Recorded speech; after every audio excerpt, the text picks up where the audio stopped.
আসসালামু আলাইকুম, স্বাগতম সবাইকে বিসি জব কেয়ারে। তৃতীয় এবং চতুর্থ শ্রেণীর চাকরির প্রত্যাশী বা প্রার্থীদের জন্য একটি বিশাল সুখবর বলবো যে এই পদগুলোতে তৃতীয় এবং চতুর্থ পদে আপনি ঢুকলেও, বিশেষ করে এসএসসি, সিএসসি বা পাশে বা অনার্স মাস্টার্স, অনেক ক্ষেত্রে হায়ার এডুকেটেড নেওয়া হয় পদের মানে কোয়ালিফিকেশন অনুসারে।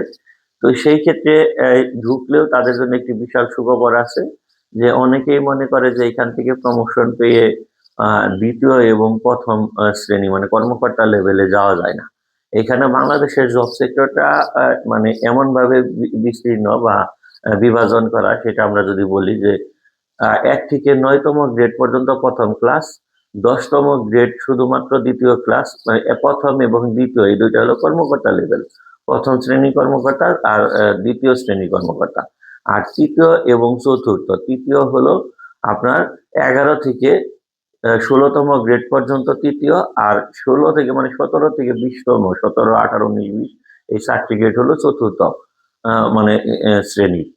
তো সেই সুবাদে যারা তৃতীয় এবং চতুর্থ শ্রেণী অর্থাৎ কর্মচারী লেভেলে জব করেন বা জব করতেছেন, তারা বিভিন্ন প্রতিষ্ঠানে দেখবেন যে আপনাদের একটা সার্কুলার মানে পোস্ট কিছু দূর যাওয়ার পরে আর কর্মচারী লেভেল পোস্ট থাকে না, তখন প্রমোশন পেলে সরাসরি সে হয় সেকেন্ড ক্লাস অফিসারের চেয়ে বেশিরভাগই হয়ে যায় ফার্স্ট ক্লাস অফিসার, মানে নবম গ্রেডের কর্মকর্তা হিসেবে, মানে কিন্তু তখন প্রমোশন পেয়ে যায়। এগুলো অনেক বিভিন্ন সার্কুলার আমরা দেখি, ঠিক আছে, বা বিভিন্ন প্রতিষ্ঠানে দেখি যে একদম নিরাপত্তা প্রহরী থেকে অনেকে দ্বিতীয় শ্রেণীর কর্মকর্তা হয়ে গেছে।